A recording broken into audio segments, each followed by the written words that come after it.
La séance est ouverte. L'ordre du jour appelle les questions au gouvernement. La parole est à Madame Barbara Pompili. Merci, Monsieur le Président. Monsieur le ministre du Travail, la 18e semaine pour l'emploi des personnes handicapées a débuté ce lundi et l'urgence d'agir est réelle. Le taux de chômage des personnes en situation de handicap atteint en effet des niveaux records, 22%, soit le double de celui du reste de la population. Plus de 400 000 d'entre eux sont en recherche d'emploi, chiffre qui a doublé en 6 ans. Si la crise économique rend la situation complexe, elle ne peut valoir justification. La société inclusive que nous prônons exige un changement d'approche radical. Une évolution des mentalités, tout d'abord, pour changer le regard de la société sur le handicap et lever nombre d'obstacles qui, consciemment ou inconsciemment, éloignent les personnes handicapées du monde du travail et bloquent leur accès aux études supérieures et aux formations essentielles pour décrocher un emploi. La question de l'accessibilité est elle aussi déterminante. Il faut entendre les inquiétudes du tissu associatif sur le sujet. Comment, en effet, suivre une formation ou se rendre à son travail quand les transports ou les lieux ne sont pas accessibles? Ce changement d'approche exige un volontarisme politique fort pour impulser une dynamique et l'accompagner de moyens. Je pense aux aides au poste en milieu protégé, par exemple, mais aussi pour simplifier les démarches des personnes et des entreprises, sortir de la complexité actuelle et clarifier les compétences des très nombreux acteurs. Le groupe d'études que je préside a mené de nombreuses auditions sur ces enjeux de la formation et de l'emploi qui pourront donner lieu à des propositions législatives. Notre collègue Annie Le Houerou vient de rendre un rapport pour dynamiser l'emploi des personnes handicapées en milieu ordinaire. Monsieur le ministre, les pistes pour avancer existent. Pourriez-vous nous indiquer comment le gouvernement compte agir pour lever les obstacles qui empêchent encore aujourd'hui les personnes en situation de handicap d'accéder à l'emploi? Merci Madame Pompili. La parole est à Monsieur le ministre François Rebsamen. Monsieur le Président, Mesdames, Messieurs les députés, Madame la Présidente Barbara Pompili,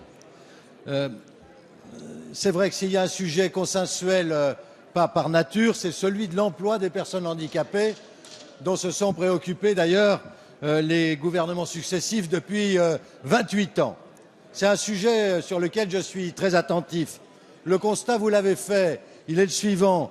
Le taux de chômage des personnes handicapées est en grande partie, mais vous le savez, imputable au faible niveau de qualification de ces personnes. 80% d'entre elles ont un niveau inférieur au BEP. Mais même si le taux d'emploi reste inférieur aux 6% prévus par la loi, il progresse en même temps que se modifie, et vous aviez raison de le préciser, le regard sur la relation emploi-handicap. Ainsi, ce pourcentage a atteint plus de 3% en 2012 dans le secteur privé et 4,6% dans le secteur public. Les PME, je l'ai dit, participent à cet effort puisque 130 600 travailleurs handicapés sont accueillis dans les entreprises de moins de 20 salariés.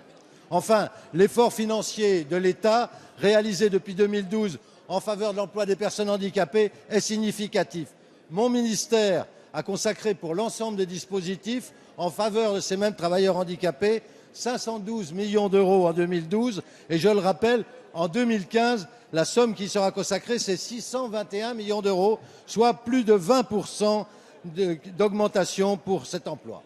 Enfin, je voulais vous indiquer qu'une conférence nationale, mais vous le savez, du handicap sera réunie en décembre. Elle sera l'occasion de préciser les actions du gouvernement et de prendre en compte les préconisations de l'excellent rapport que votre collègue Annie Le Houerou nous a remis à Madame Ségolène Neuville et à moi-même. Merci Monsieur Rebsamen. Mes chers collègues, je vais donner la parole à Monsieur Yves Jégo et je vous demande d'être moins bruyant dans vos conversations qui sont certainement très importantes. Merci Monsieur le Président. Ma question s'adresse à Monsieur le ministre du Travail. Elle concerne les écoles de la deuxième chance. Ce dispositif a été mis en place par Édith Cresson. Il a prospéré depuis une dizaine d'années dans notre pays et il participe à la lutte pour aider les décrocheurs du système scolaire à retrouver leur place dans la société, à se réinsérer professionnellement. Je crois que ceux qui connaissent le travail des écoles de la deuxième chance il y en a 107 en France, peuvent se satisfaire et se réjouir de leurs résultats.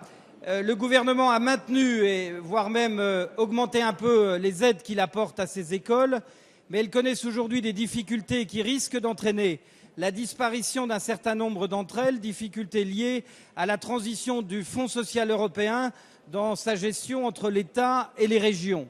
Il y a donc, Monsieur le Ministre, une urgence qui est celle de réunir le réseau des écoles de la deuxième chance pour faire en sorte que ces problèmes mécaniques de transfert de fonds puissent être réglés rapidement, et puis pour prendre en compte les difficultés des associations.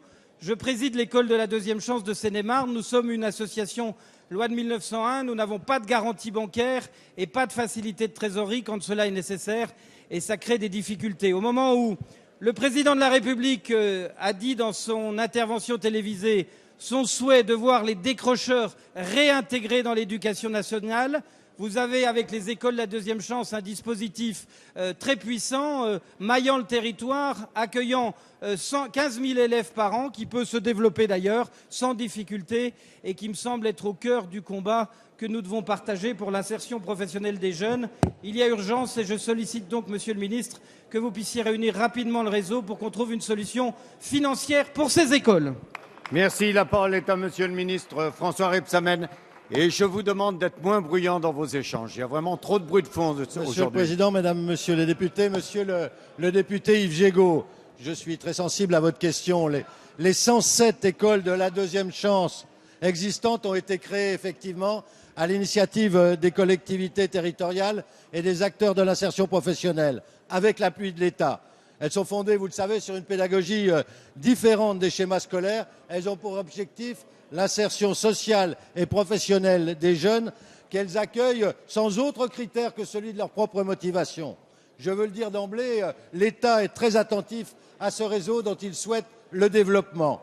Pour en venir au problème général et particulier que vous évoquez, les écoles de la deuxième chance francilienne mobilisent des subventions FSE depuis leur création, ce qui engendre des difficultés de trésorerie. À cela s'ajoute qu'une partie de ces subventions FSE ont été réduites par rapport au niveau qui était envisagé, en raison de l'inéligibilité d'une grande partie des dépenses au regard des règles nouvelles de gestion du FSE. Cette situation amène à une dégradation forte de la situation financière de ces écoles de la seconde chance. Afin de ne pas mettre en danger ce réseau efficace, l'État, vous le savez, s'est mobilisé sous la forme d'une enveloppe financière qui a été abondée en 2014 pour les soutenir, et la question est à l'étude pour 2015, pour l'année qui vient.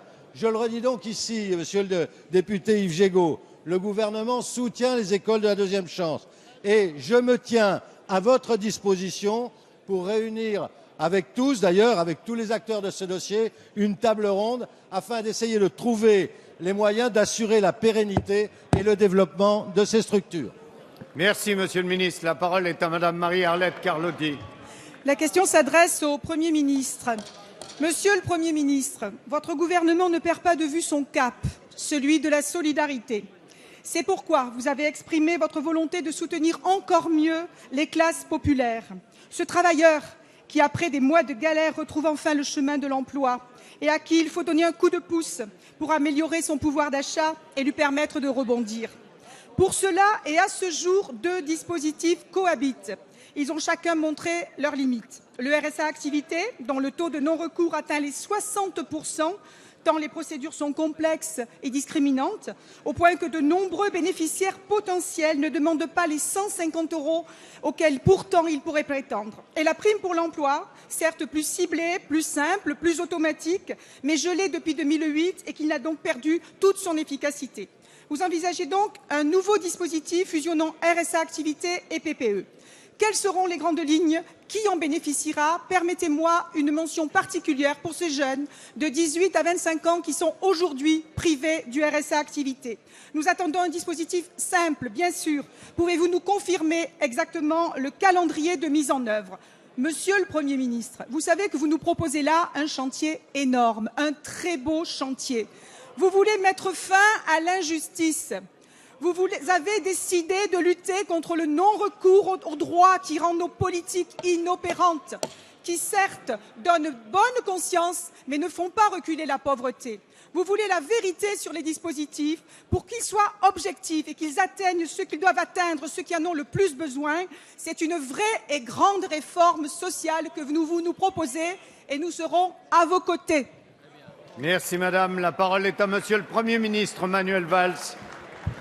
Merci monsieur le Président. Mesdames et messieurs les députés, madame la députée, madame la ministre Marie-Arlette Carlotti, il faut simplifier, clarifier et vous l'avez dit, rendre plus efficace le soutien aux travailleurs, aux revenus les plus modestes. Et c'est l'objectif de la création de ce que nous pourrions appeler, en tout cas à ce stade, la prime d'activité. Oui, ça doit être une grande réforme, une réforme importante, car des millions de Français pourront bénéficier de cette prime. C'est un dispositif simple que nous voulons mettre en place, qui doit se substituer à la prime Pôle emploi et au RSA activité. Un dispositif simple d'abord pour que chacun puisse en bénéficier quand il en a réellement besoin et non avec un an de décalage comme aujourd'hui avec la PPE.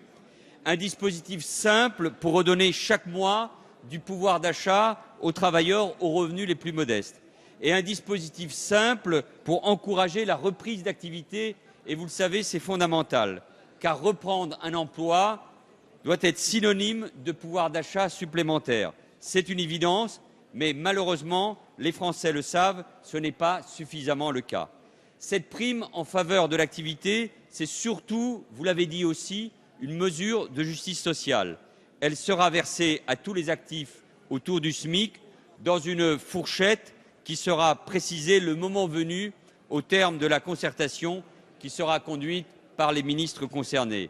Elle comportera une part individualisée en fonction des revenus d'activité et une part familiarisée pour prendre en compte les charges de famille. Et enfin, et vous en êtes fait l'écho, les jeunes travailleurs de moins de 25 ans que nous devons aider à s'insérer dans la vie active, y seront pleinement éligibles. Oui, c'est bien une mesure de justice sociale qui vient compléter les autres dispositifs. Je pense bien sûr à la baisse de l'impôt sur le revenu qui touchera plus de 9 millions de ménages, soit près d'un ménage sur deux soumis à l'impôt. Je pense aussi également à la revalorisation du RSA de 10% sur 5 ans dans le cadre du plan pauvreté. Dans ce moment où nous soutenons les entreprises, où nous soutenons la compétitivité des entreprises, il est aussi très important de faire passer ce message de justice sociale et de soutien aux revenus les plus modestes. Le gouvernement sera au rendez-vous de ce chantier très important pour la justice sociale. Merci, monsieur le Premier ministre. La parole est à monsieur Hervé Mariton. Monsieur le Premier ministre, le président de la République François Hollande a annoncé à partir de l'année prochaine s'il vous plaît, il n'y aura pas d'impôt supplémentaire pour qui que ce soit. Force de la parole présidentielle. Alors ma première question, monsieur le Premier ministre, est de vous demander si, hélas, comme beaucoup parmi vous le pensaient, ce n'était pas le cas, est-ce que l'État s'engage à rembourser les Français qui paieraient davantage? Hélas, monsieur le Premier ministre, la réalité est celle d'une situation économique catastrophique. Une croissance zéro, une situation dramatique du chômage, une dette qui absorbe la totalité de la richesse nationale, un budget aujourd'hui sous la tutelle de Bruxelles. Cela justifierait une action vigoureuse et juste pour l'économie, quand même le ministre que vous avez envoyé à Bruxelles comme commissaire européen, Pierre Moscovici, nous dit que votre action n'est ni précise, ni détaillée, ni ambitieuse, ni de nature à changer la donne. En France, les impôts sont trop élevés depuis longtemps. La droite devrait être capable de les baisser. Mais vous, monsieur le Premier ministre, vous en avez tant rajouté. Plus 20 milliards sur les ménages depuis 2012. Cotisation retraite, massacre du quotient familial, des familles plumées. Et 2015 s'annonce mal. 3 milliards de charges supplémentaires sur les ménages. La gauche, réellement, quand arrêterez-vous d'augmenter les impôts? Jean-Marc Ayrault, au début du mandat, seuls 10% des Français seront touchés par l'augmentation des impôts. Mensonge. François Hollande, qui plusieurs fois parle de pause fiscale, contredit par Christian Eckert. Vraiment pour vous, l'impôt est un alcool fort dont vous êtes dépendant, en grande quantité ou pour le dernier verre. Quand arrêterez-vous? La parole est à Monsieur le Premier ministre Manuel Valls. Monsieur le Président, Monsieur le député Mariton, il y a quelque chose que les Français ne supportent plus et une campagne interne dans un parti d'opposition ne devrait pas y amener, c'est la démagogie. C'est la démagogie qui est la vôtre sur cette question des impôts. Quand on a augmenté les impôts sur les ménages et sur les entreprises entre 2010 et 2012 de 30 milliards, on ne vient pas donner des leçons au gouvernement et à la majorité sur ce sujet. Vous nous dites, Monsieur Mariton, la droite devrait baisser les impôts. Vous nous dites qu'il faut faire des économies de 100 à 150 milliards, au moment où d'ailleurs l'un de vos concurrents pour la présidence de l'UMP explique que vous ne pourriez pas le faire. Alors, Monsieur Mariton, quand on veut parler des impôts, ici à l'Assemblée, il faut avoir le courage de dire là où vous allez baisser la dépense publique. Vous allez la baisser où? Dans l'école, alors qu'on nous demande davantage de postes d'enseignants? Dans la police, alors qu'on a besoin de sécurité? S'il vous plaît. Dans la gendarmerie, alors que dans nos territoires ruraux, on nous demande davantage de moyens. Alors si vous voulez un débat, Monsieur Mariton, sur ces questions-là, il faut être capable d'être précis, d'être concret. Et la majorité et le gouvernement sont précis et concrets. Nous avons baissé en 2014 la fiscalité sur les ménages, sur les revenus les plus modestes. Et nous allons encore baisser, ça vient d'être baissé, la fiscalité pour les ménages les plus modestes. Et vous le savez parfaitement, de 3 milliards, et je l'ai dit un instant, ça va concerner 9 millions de nos concitoyens. Alors oui, sur ce débat, sur la dépense de l'État et sur la baisse des impôts, je vous attends, parce que de votre côté, il y a démagogie et ici, il y a des actes. Allez. La parole est à Madame Bérangère Poletti.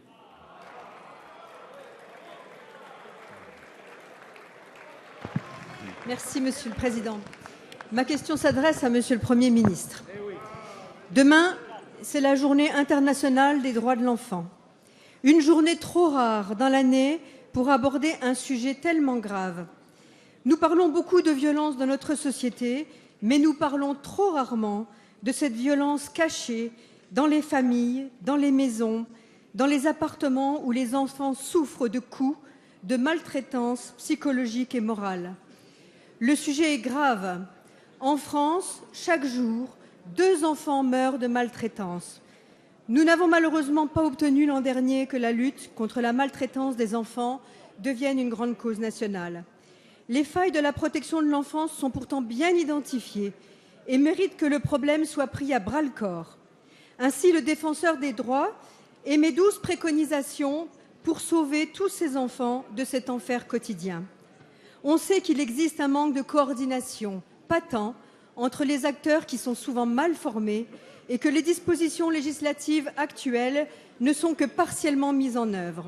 Ce sont des constats que nous avions déjà faits lors du vote de la loi de 2007. Mais les associations qui œuvrent dans le secteur continuent de déplorer ces insuffisances. Le choix de la justice en France, au motif qu'il veut préserver le lien familial, replace malheureusement parfois les enfants dans des familles qui poursuivent leur maltraitance. Même si nous connaissons l'existence d'une proposition de loi à venir qui répond à certaines questions, comment peut-on lutter contre cette culture du silence? Comment peut-on améliorer le traitement judiciaire? Comment peut-on aider les professionnels qui approchent cette violence, qui doivent la dépister, la nommer, la signaler? Comment peut-on mettre fin à cette omerta qui place notre société en état de non-assistance à personne en danger? Merci. La parole est à Madame Marisol Touraine, ministre des Affaires sociales, de la Santé et des droits des femmes. Merci, Monsieur le Président, Mesdames et Messieurs les députés. Madame la députée Bérangère Poletti, vous avez raison de dire qu'il s'agit là d'un sujet grave et que nous devons unir nos forces pour faire en sorte que ce qui se passe dans le silence des familles parfois, dans le silence des institutions aussi, soit révélé au grand jour. Un des acquis de la Convention internationale pour les droits de l'enfant dont Laurence Rossignol est allée à New York signer le 3e protocole est la possibilité donnée enfin aux enfants de porter plainte lorsqu'ils ont le sentiment que leurs droits fondamentaux sont atteints. C'est une avancée importante. Mais au-delà, dans notre pays, nous devons prêter une attention particulière à ces 275 000 enfants qui sont accueillis par l'aide sociale à l'enfance. Nous savons que des différences de traitement sont fortes au niveau du territoire. Et c'est la raison pour laquelle, avec Laurence Rossignol, nous avons lancé un travail pour amplifier, pour poursuivre ce qui s'est déjà fait avec les conseils généraux. Nous voulons travailler dans 3 directions. D'abord, permettre de mieux repérer les situations où les enfants sont en situation de danger. Nous savons qu'il y a des départements dans lesquels cela se fait bien, d'autres endroits où cela se fait moins bien. Nous avons ensuite la volonté de mieux garantir aux enfants la stabilité de leur vie et la stabilité du parcours. Nous voulons enfin apporter des soutiens aux enfants vis-à-vis des institutions extérieures. Ce travail trouvera un premier aboutissement, un premier prolongement à travers la proposition de loi de Mesdames Dini et Meunier que vous avez évoquée. C'est une première étape qui en appelle d'autres et nous nous retrouverons, Madame la députée, dans ce travail. La parole est à Monsieur Sébastien Denaja. Ça va venir. Ouais, c'est bon. Merci, Monsieur le Président. Ma question s'adresse à Monsieur le ministre de l'Intérieur, dont les députés du groupe SRC saluent les excellents résultats annoncés ce matin en matière de baisse de la délinquance et qui traduisent une vraie réussite de l'action gouvernementale en matière de sécurité.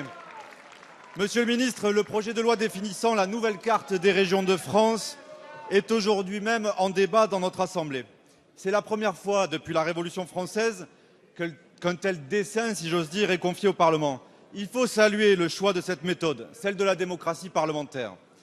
Notre majorité est attachée à ce texte qui va permettre la création de grandes régions et d'offrir plus de cohérence et plus d'efficacité dans ce qui constitue le cœur de l'action régionale, le développement économique, les investissements d'avenir, la formation professionnelle et la transition écologique.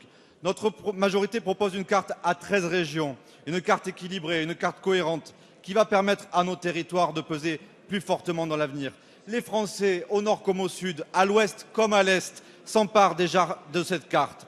Ce texte va également permettre d'amplifier le mouvement de modernisation de l'administration territoriale de l'État, tout en redonnant confiance à ses agents.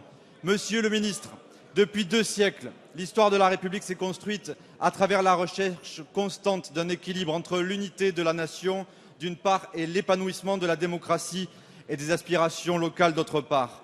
La décentralisation engagée sous la présidence de François Mitterrand va prendre une nouvelle dimension avec la réforme territoriale engagée par le président Hollande et qui s'apparentera à un véritable acte 3 de la décentralisation. C'est ce que vont permettre la nouvelle carte des régions et la future loi sur les compétences et responsabilités locales, la loi NOTRe. Alors, Monsieur le ministre, pouvez-vous à nouveau préciser les intentions du gouvernement en la matière? Merci. La parole est à Monsieur Bernard Cazeneuve, ministre de l'Intérieur. Monsieur le député Sébastien Denaja, le gouvernement a une triple ambition à travers la réforme territoriale qui est en débat maintenant depuis plusieurs semaines devant le Parlement. La première ambition, c'est celle de la modernisation de nos territoires. C'est parce que nous voulons des collectivités territoriales puissantes qui puissent investir dans la transition énergétique, dans la transition numérique, dans les transports de demain, qui puissent accompagner les filières industrielles d'excellence, les pôles de compétitivité, qu'il a été décidé à travers la loi MAPTAM, portée par la ministre Maryse Lebranchu, de donner à notre pays de grandes métropoles et d'inscrire ces grandes métropoles dans l'action de grandes régions qui ont appris à coopérer ensemble pour le développement économique, comme en témoigne le dynamisme des laboratoires de recherche, des pôles de compétitivité, des grands projets d'investissement qui feront la croissance de demain. La modernisation des territoires et la croissance, c'est le premier objectif de la réforme territoriale que nous engageons. Nous voulons également faire des économies et ces économies ne pourront pas se faire à structure inchangée des collectivités territoriales. C'est la raison pour laquelle nous escomptons de la fusion des régions des économies qui seront rendues possibles par une politique d'achat modernisée, par de la mutualisation des dépenses de fonctionnement dans le domaine des grandes fonctions support, qu'il s'agisse de la gestion des ressources humaines ou qu'il s'agisse de la gestion financière des collectivités locales. Enfin, le troisième objectif que nous poursuivons, c'est davantage de proximité. C'est la raison pour laquelle nous inscrivons cette grande réforme des collectivités territoriales dans une ambition de réforme de l'administration territoriale de l'État que nous portons avec Thierry Mandon et qui doit permettre, à travers la refonte de la carte des implantations de l'État, l'émergence des maisons de l'État, une charte de la déconcentration, une revue des missions de l'État, de faire plus de proximité, plus d'efficacité pour nos services publics dans les territoires. Merci, Monsieur le Ministre. La parole est à Monsieur Céleste Lette. Oui, Monsieur le Président, mes chers collègues, ma question s'adresse à Monsieur le Premier ministre. Au printemps 2012, François Hollande, alors en campagne, évoquait sans complexe sa volonté de rassembler tous les Français.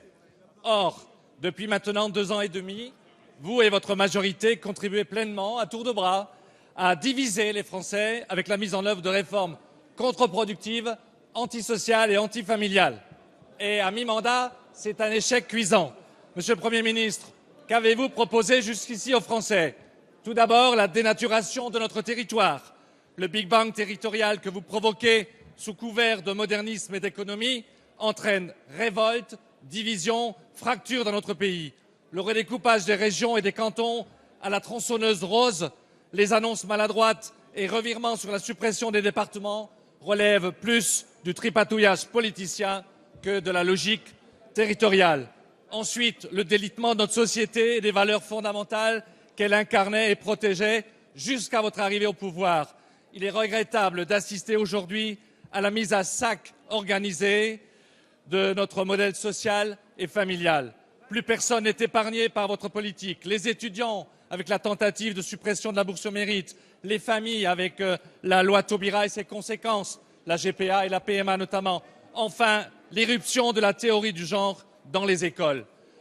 Comme si cela ne suffisait pas, vous faites les fonds des poches des familles modestes et des classes moyennes en baissant une nouvelle fois le quotient familial, en réduisant le congé parental, en fiscalisant les majorations familiales de retraite, en multipliant vos attaques contre la prestation d'accueil du jeune enfant et dernièrement en modulant les allocations familiales en fonction des revenus de chacun. Monsieur le Premier ministre, ma question est simple. Quand arrêterez-vous ces réformes funestes et néfastes pour vous attaquer enfin aux vrais problèmes que connaissent les Français? La parole est à Madame la ministre des Affaires sociales et de la Santé. Monsieur le Président, Marisol Mesdames Touraine. et Messieurs les députés, Monsieur le député, franchement, je ne sais pas dans quel pays vous habitez, parce que, franchement, les familles françaises aujourd'hui ne sont pas confrontées au démantèlement des politiques sociales et des politiques familiales que vous indiquez. Dois-je d'abord vous rappeler que ce gouvernement consent un effort financier chaque année plus important en direction des familles. Lorsque vous avez quitté les responsabilités, c'était 56 milliards de la sécurité sociale consacrés à la politique familiale, ce sera 60 milliards l'année prochaine. Et pourtant, vous critiquez la politique familiale de ce gouvernement. Nous faisons la volonté de concentrer les moyens en direction des familles modestes et des familles des classes moyennes. Nous faisons l'effort de débloquer des places pour l'accueil des enfants qui n'ont pas 3 ans. Puis-je vous rappeler que nous mettons en place un plan ambitieux, comme il n'y en a jamais eu, monsieur le député, en faveur de places de crèche, d'accueil de l'enfant à l'école à partir de 2 ans, de développement des assistantes maternelles. Mais monsieur le député, la politique familiale, ça n'est pas simplement des allocations et des places de crèche qui permettent la conciliation de la vie professionnelle et la vie familiale. La politique familiale, c'est aussi l'accompagnement des enfants et des familles dans tous les domaines de la vie, avec bientôt la possibilité pour les parents d'avoir un médecin traitant pour leurs enfants, ce qui n'était pas le cas. Et ce sera une des avancées de la loi de santé.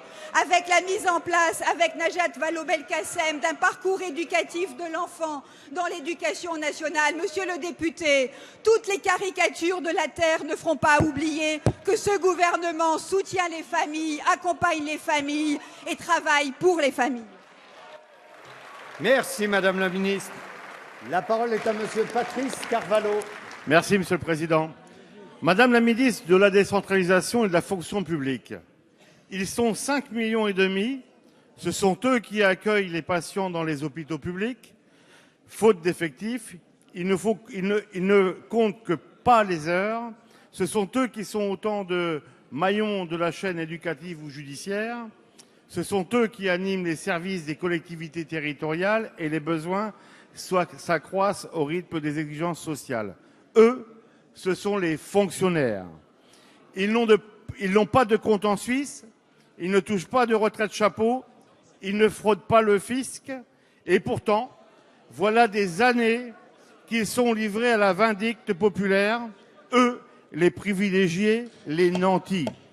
Ils seraient trop nombreux, trop payés, trop protégés. La réalité est bien différente. Entre 2008 et 2012, ils ont vécu le plus grand plan social qui était conçu. 150 000 emplois supprimés, 30 000 suppressions de postes rien qu'à la Direction générale des finances publiques, soit 21% des effectifs. Le tout au nom de la RGPP de l'ère sarkozienne. Depuis 2010, leur point d'indice est gelé, leur pouvoir d'achat a reculé de plus de 5%.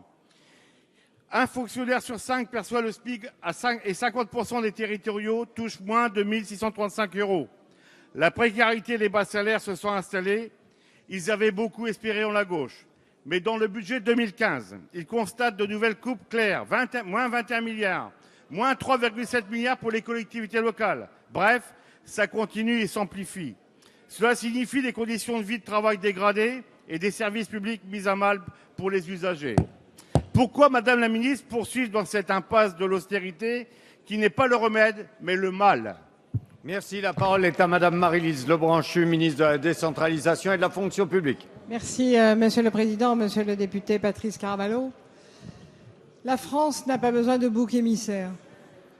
La France, pour se redresser, a besoin de ses fonctionnaires. Et si vous regardez l'ensemble des questions auxquelles on a répondu depuis le début de cette séance, à chaque fois, il y a eu une demande d'action publique pour les enfants, pour l'école, pour les personnes âgées, pour la santé, pour la sécurité. Nous avons besoin de nos fonctionnaires et je voudrais quand même vous rappeler quelques chiffres parce que circulent sur les radios, les télévisions, des choses totalement aberrantes. On nous dit qu'il faudrait imiter le modèle suédois. En Suède, il y a 140 équivalents temps plein payés par de l'argent public pour 1000 habitants. En France, nous descendons en dessous de 80 emplois pour 1000 habitants. Au Royaume-Uni, c'est à peu près la même chose. Au Canada, c'est 100. Nous ne sommes pas en tête. Et nous avons parfois de grandes difficultés. Le Premier ministre l'a rappelé au cours des assises de la ruralité avec Mme Pinel, M. Le Foll, à répondre à des sentiments d'abandon suite à des fermetures de services publics. Alors nous avons répondu à votre sens insuffisamment, d'abord en arrêtant la suppression de 20 à 30 000 emplois par an. Parce qu'il fallait donner priorité à l'éducation nationale et que c'est vrai à la police, à la gendarmerie, à la justice, à l'emploi. C'est vrai aujourd'hui que nous avons encore des difficultés pour les services de contrôle, par exemple, mais notre engagement, c'est un dialogue social constructif avec nos fonctionnaires. Et le Premier ministre a tenu à ouvrir en personne le Conseil national des services publics parce que c'est en concertation avec leurs organisations syndicales que nous devons réarmer la fonction publique. Et enfin, parce que le temps m'est compté, il y aura une loi qui rappellera, j'espère, avant l'été prochain, que les fonctionnaires en France, c'est le modèle républicain, les valeurs républicaines, l'impartialité, la loyauté, la laïcité, et que c'est ce service public-là qui fait la cohésion du pays. Merci, Madame la Ministre.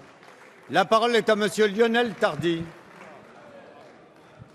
Monsieur le Premier ministre, en mars 2013, le Président de la République annonçait un choc de simplification.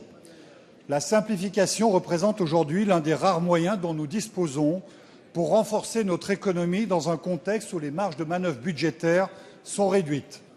La France, selon le World Economic Forum, se classe au 121e rang sur 144 pays, s'agissant de la lourdeur des réglementations encadrant notamment nos entreprises. La Direction générale de la modernisation de l'État avait chiffré en 2008 le coût de cet impôt papier à plus de 60 milliards. Certes, avec le Conseil de simplification, vous avez utilement agi sur le stock de mesures existantes. Mais dans le même temps, vous n'avez cessé d'alimenter le pays d'un flux de dispositions complexes, en particulier à destination de nos entreprises. Vous constatez aujourd'hui les incongruités du dispositif d'information en cas de cession de la loi ESS ou encore les problèmes de mise en place du compte pénibilité. C'est malheureusement un peu tard. Pendant ce temps, nos chefs d'entreprise voient de nouvelles charges et obligations arriver. Dans 15 jours, ils seront même dans la rue. Beaucoup de mesures de simplification reçoivent une application diamétralement opposée à l'intention qui les justifie. Je veux notamment vous interpeller sur le principe du silence de l'administration valant accord au bout de 2 mois. Annoncée en grande pompe, on découvre que cette mesure est littéralement détricotée par 42 décrets et plus de 1100 exceptions, un record qui crée nombre de délais différents, voire qui conserve le refus comme règle. Résultat, dans les faits, ce qui était censé être une règle sera plutôt une exception. Quelle est dans de tels cas la crédibilité de la simplification ? Simplifier, c'est bien, mais le faire sans réfléchir au flux n'est qu'un trompe-l'œil. Monsieur le Premier ministre, comment comptez-vous enfin stopper le flux de mesures de complexification que vous faites voter jour après jour par votre majorité ? La parole est à Monsieur Thierry Mandon, secrétaire d'État chargé de la réforme de l'État et de la simplification. Merci, Monsieur le Président. Votre question, Monsieur le député, m'amène à vous confirmer les 2 étapes prochaines de la politique systématique de simplification que nous avons mis en œuvre depuis maintenant 18 mois. Je rappelle que cette politique s'inspire de politiques mises en place à l'étranger, en Allemagne, en Angleterre, en Belgique, aux Pays-Bas, au Danemark, depuis environ une dizaine d'années, et que d'une certaine manière, nous sommes en session de rattrapage, donc nous mettons les bouchées doubles. 2 questions, 2 réponses. Premièrement, la procédure dont vous soulignez le caractère novateur du silence vaut accord, c'est-à-dire cette disposition qui, pour 1200 démarches de la vie des citoyens ou des entreprises en direction de l'administration, permettront désormais, en cas de non-réponse, de considérer que celui qui a demandé a un accord. Cette mesure concerne 1200 démarches sur 1800 possibles, puisqu'on a été obligé de sortir ce que la Constitution nous interdisait de faire. C'est un changement très profond, encore une fois, puisqu'il vise à contraindre, pousser l'administration à répondre systématiquement aux pétitionnaires. Quant à la gestion des flux, je vous confirme qu'à partir du 1er janvier 2015, c'est-à-dire dans quelques semaines, désormais, tout nouveau projet de loi, tout nouveau décret fera l'objet d'une contre-expertise indépendante de son étude d'impact réalisée par un groupe d'entreprises à l'image de ce qui se fait en Allemagne, de ce qui se fait en Danemark et de ce qui se fait en Suède, ce qui permettra d'arrêter, comme on le fait depuis 20 ans, de légiférer à l'aveugle, mais de bien vérifier la charge créée par une nouvelle réglementation sur la vie des entreprises et de la compenser à due concurrence. Merci. La parole est à Monsieur Jean-René Marsac. Merci, Monsieur le Président. Ma question s'adresse à Monsieur le ministre de la Défense. Le 19 septembre dernier, la France effectuait ses premières frappes aériennes en Irak et déclenchait l'opération Chamal contre Daesh. Vendredi dernier, le ministre des Affaires étrangères, Laurent Fabius, a salué les progrès remarquables des forces de sécurité intérieure irakiennes qui ont repris la ville de Badji, à 200 km au nord de Bagdad. Ces succès n'auraient pas été possibles sans la mobilisation de la France et de ses forces armées qui agissent au sein de la coalition internationale pour permettre aux autorités irakiennes de retrouver la souveraineté de leur territoire. Ces succès valident également la stratégie du nouveau gouvernement irakien qui a décidé de s'appuyer sur l'engagement des Kurdes et des membres de tribus sunnites pour combattre les terroristes de Daesh. Sans aucun doute, ce combat sera long. Pouvez-vous préciser, Monsieur le ministre, les intentions du gouvernement dans la poursuite des opérations contre Daesh ? Les moyens français devront-ils être amplifiés et sous quelle forme ? Cette mobilisation contre les actes barbares doit également prendre une dimension européenne. Si l'Union européenne s'est dite lundi déterminée à lutter contre le groupe dit État islamique, quelles sont les actions mises en œuvre avec nos partenaires européens ? Enfin, si l'épicentre de la lutte contre le terrorisme se situe actuellement au Moyen-Orient, il nécessite également une mobilisation sur d'autres terrains comme le Sahel. Pouvez-vous préciser l'état du dispositif français dans cette zone ? Je vous remercie. Merci. La parole est à Monsieur Jean-Yves Le Drian, ministre de la Défense.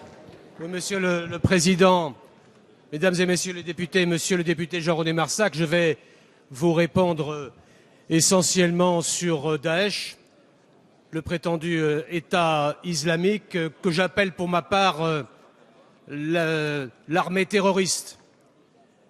D'abord pour vous dire que la pression de Daesh sur les populations irakiennes et sur les provinces irakiennes reste forte, car il y a eu dans le Sinjar contre les Peshmerga des attaques récentes et aussi dans la région d'Al-Anbar autour de Bagdad des pressions très dangereuses et très violentes. Ceci étant, vous avez rappelé que les forces irakiennes avaient repris récemment la raffinerie de Baïji.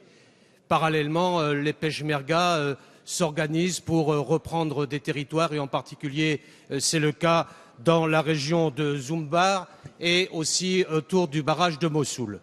Ces succès ne sont rendus possibles que parce qu'il y a un appui aérien de la coalition. Et dans la coalition, la France joue un premier rôle comme elle l'a joué dès le départ. C'est ainsi que le 14 novembre dernier, vendredi dernier, nous avons procédé à 3 frappes avec succès contre des positions autour de Kirkouk. Cette nuit même, la chasse française a mené, dans le cadre d'un raid de grande ampleur, des résultats très positifs autour des mêmes positions dans l'environnement de Kirkouk. Les forces françaises aériennes vont être renforcées. Il y avait jusqu'à présent 9 Rafales sur la base d'Al-Afra aux Émirats arabes unis. Ils vont être renforcés par 6 Mirages qui vont être placés en Jordanie pour compléter notre action. Je vous rappelle par ailleurs que nous avons une frégate antiaérienne sur zone et que par ailleurs nous formons les Peshmerga et les forces irakiennes au maniement des armes que nous leur livrons. La France assume, Monsieur le député, ses responsabilités internationales et sa sécurité. Merci, Monsieur le ministre. La parole est à Monsieur Jacques Krabal. Monsieur le Président, ma question s'adresse au ministre de l'Économie. Hier, vous nous avez annoncé vouloir supprimer les retraites chapeau. Vous avez raison.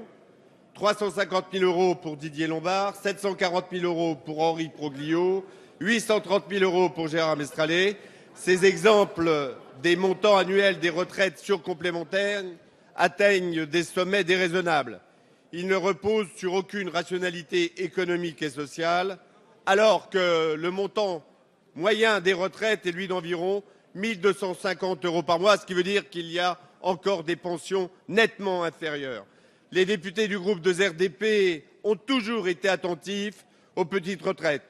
Nous portons le combat d'une retraite décente pour tous, tout comme nous sommes aux côtés des entrepreneurs qui se battent pour préserver l'emploi. À l'heure où les difficultés s'accumulent pour des millions de nos concitoyens, les retraites chapeaux sont autant de provocations. C'est moralement et socialement inacceptable. Monsieur le ministre, vous n'êtes pas le premier, et je crains que vous ne soyez pas le dernier, à vous engager dans cette voie.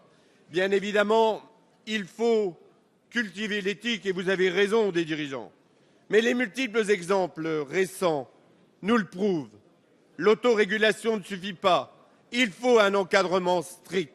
Monsieur le ministre, vous avez annoncé la création d'une mission de l'inspection générale des finances. C'est bien. Mais pourquoi ne pas l'ouvrir à l'inspection générale des affaires sociales, avec des représentants, des députés de chacun des groupes parlementaires? Pouvez-vous nous donner quelques explications sur votre feuille de route, de votre méthode et des délais?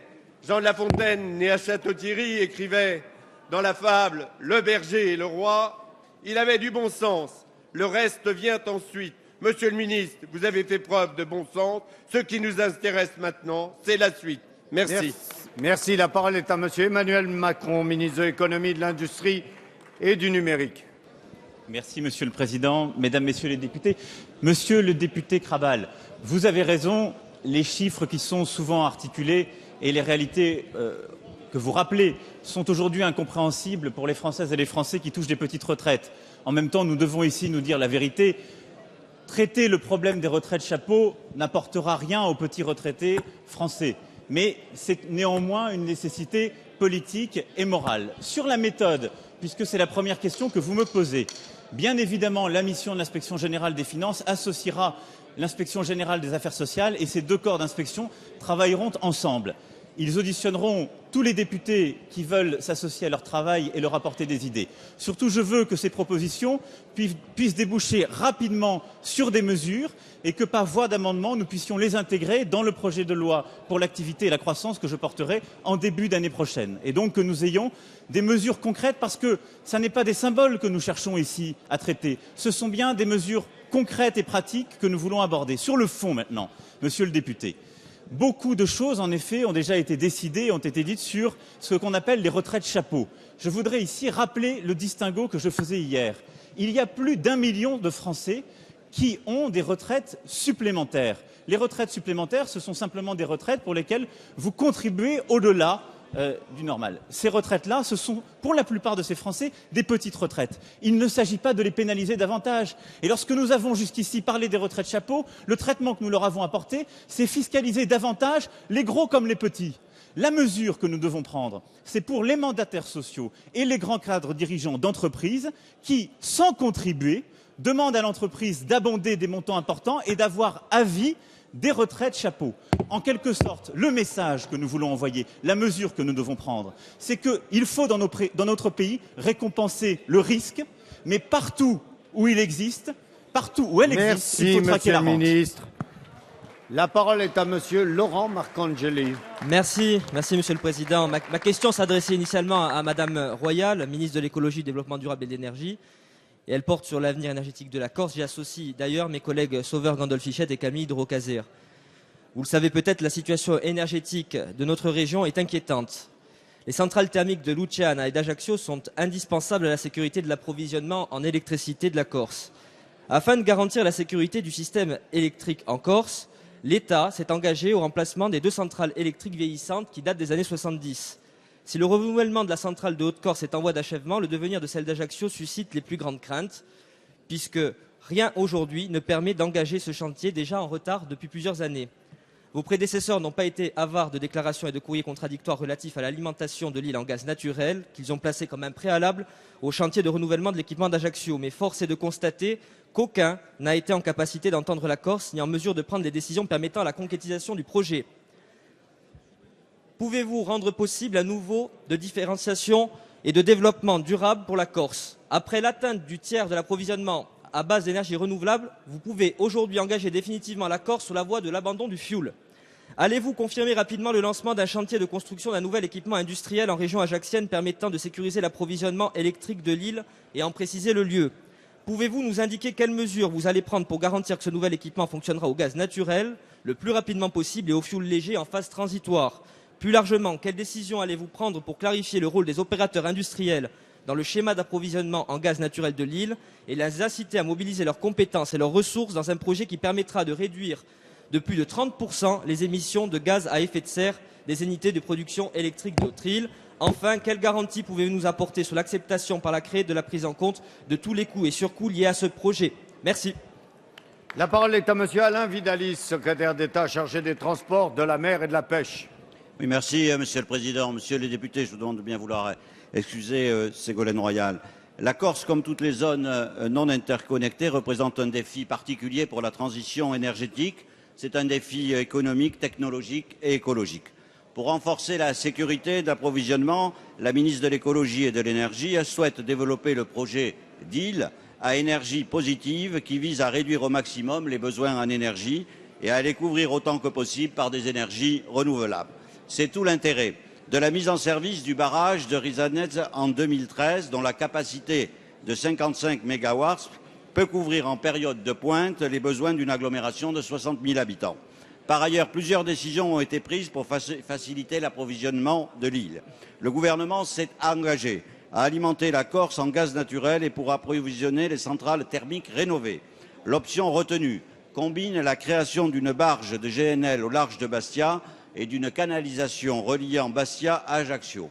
En attendant l'arrivée du gaz, le gouvernement est favorable à ce que la future centrale du Vazio fonctionne au fioul léger, comme celle de Luciana récemment mise en service.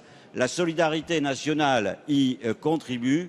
La Commission de régulation de l'énergie a validé la compensation de 20 millions d'euros par an des surcoûts liés à l'utilisation du fioul léger pour la nouvelle centrale de Luciana.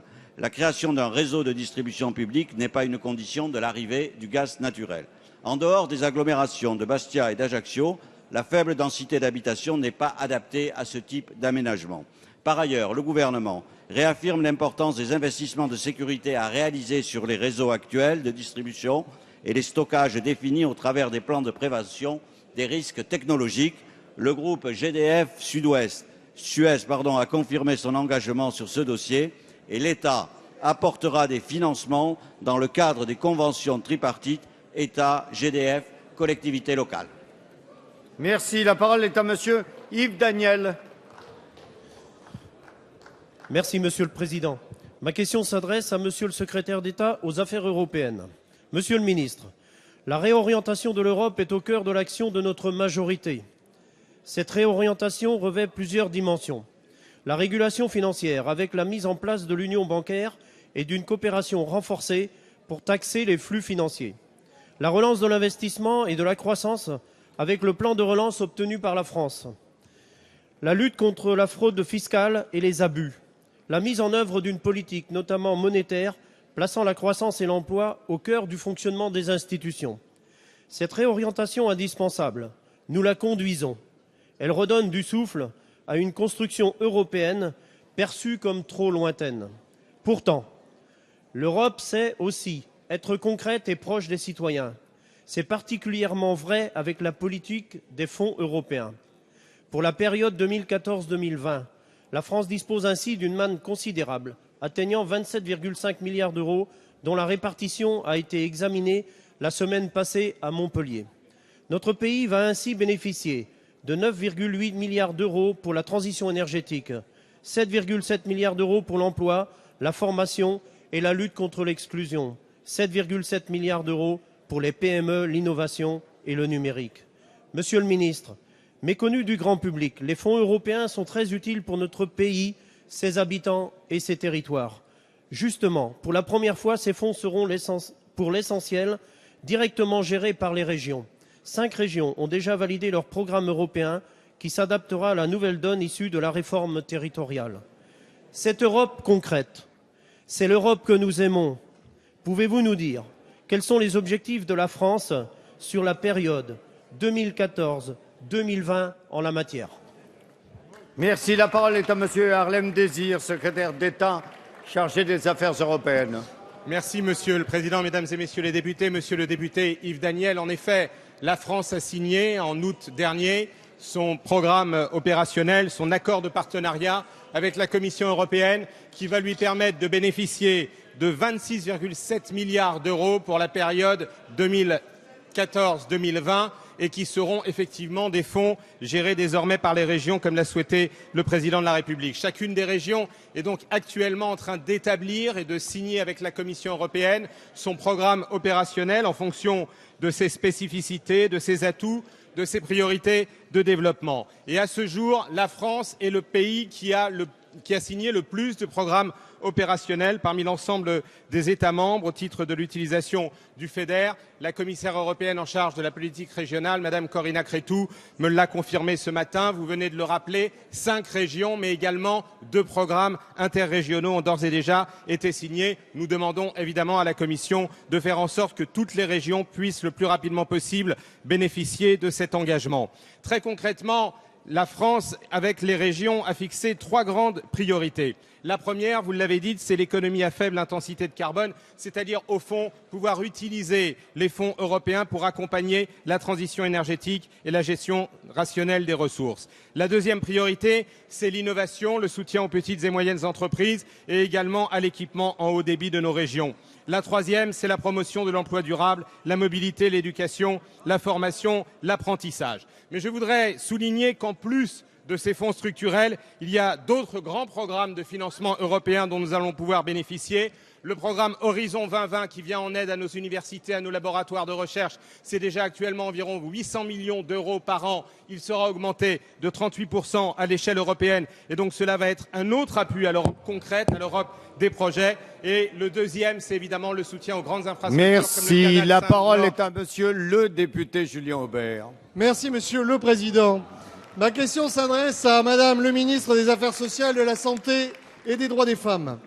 Depuis 20 ans, les habitants de la ville d'Apt, ville de ma suppléante Dominique Santoni, se battent pour le maintien de leur hôpital et de la maternité. Dans le cadre de son projet régional de santé, l'ARS avait annoncé la fermeture en 2014 de la maternité de cet hôpital, décision à laquelle je vous remercie. Vous avez accepté de surseoir jusqu'en juin 2015.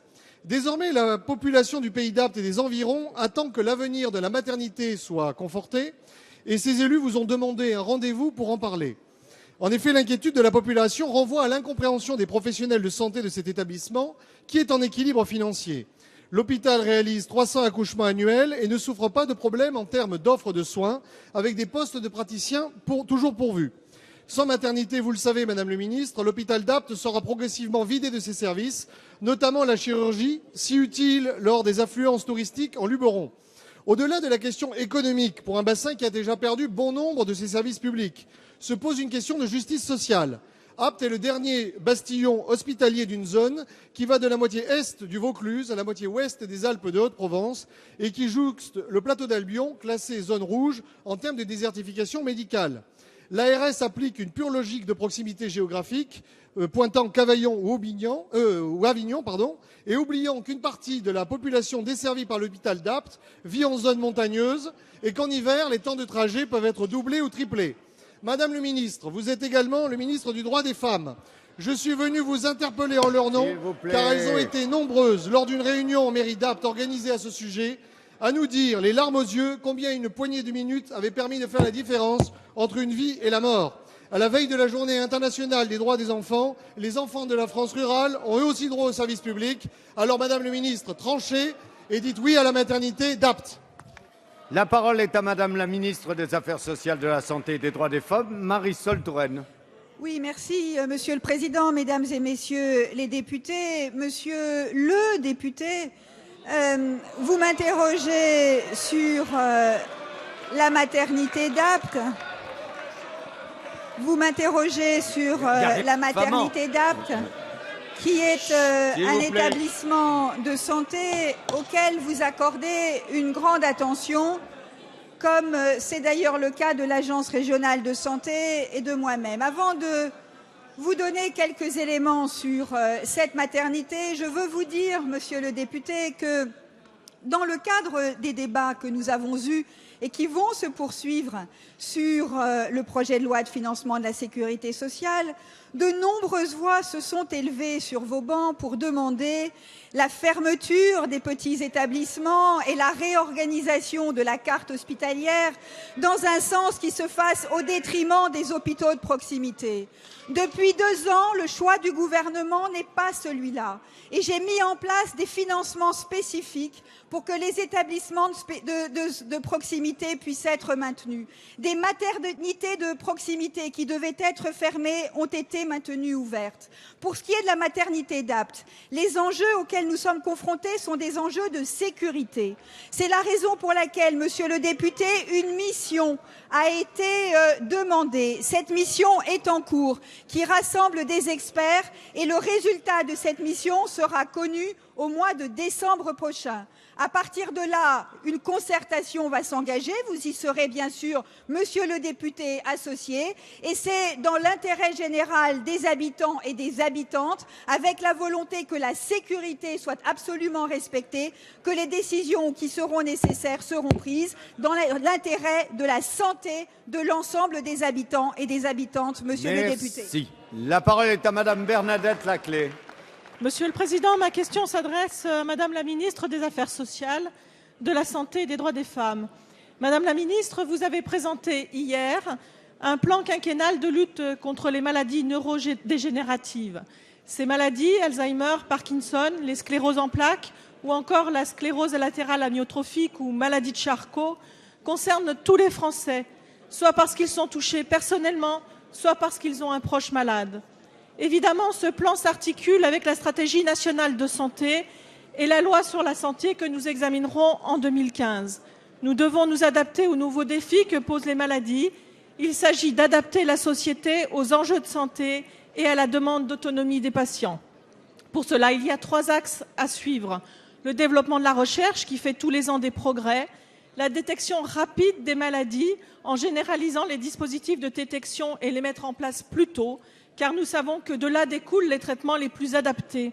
Enfin, l'accompagnement des malades dans la vie de tous les jours. Aujourd'hui, de plus en plus de patients souhaitent vivre en autonomie.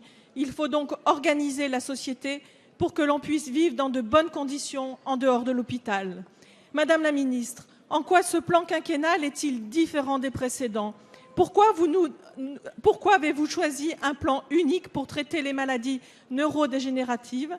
La sclérose amyotrophique fait-elle bien partie des maladies pour lesquelles les mesures que vous avez présentées hier s'appliqueront ? Et quel sera le plan de financement ? Merci Madame la Ministre de répondre à l'ensemble de ces questions qui interrogent aujourd'hui les associations. Merci. La parole est à Madame Marisol Touraine, ministre des Affaires sociales, Oui, de la merci, Santé et des droits des femmes. Pardon, Monsieur le Président. Merci, Monsieur le Président, Mesdames et Messieurs les députés. Madame la députée Bernadette Laclais, vous avez souligné la présentation du plan sur les maladies neurodégénératives. La maladie de Charcot, je veux vous rassurer, fait bien partie de ce plan. Pourquoi un plan unique ? Parce qu'il y a dans notre pays environ 1 million de personnes qui souffrent de maladies différentes, la maladie d'Alzheimer, la maladie de Parkinson, la maladie de Charcot, la sclérose en plaques, qui, bien que différentes, ont des éléments en commun et provoquent des troubles similaires chez nos concitoyens. Le président de la République avait donc souhaité une mobilisation globale, collective, pour aller au-delà, pour amplifier les efforts réalisés à l'occasion des plans Alzheimer. C'est ainsi que, avec Geneviève Fioraso et Laurence Rossignol, j'ai présenté hier un plan qui a 3 grandes orientations. La première, c'est la volonté de favoriser un diagnostic rapide de ces maladies pour mieux les prendre en charge et, dans l'esprit de ce que sera la loi de santé, mettre en place un plan coordonné de prise en charge pour éviter aux malades d'être ballottés de service en service. La deuxième orientation, c'est de favoriser le maintien à domicile de ces malades, ce qui passe par un soutien aux aidants, puisque ces aidants souvent s'épuisent et ont besoin d'être accompagnés. Enfin, la troisième orientation, c'est le développement de la recherche et de plans de recherche en lien avec les soignants, avec les établissements de santé, mais aussi avec les associations. Vous le voyez, Madame la députée, c'est un plan global, cohérent, qui sera financé à hauteur de 470 millions d'euros au cours des années qui viennent, qui doit permettre de mieux répondre aux enjeux posés par ces maladies neurodégénératives pour l'ensemble de nos concitoyens. Merci Madame la Ministre. La séance des questions au gouvernement est terminée. La séance est suspendue.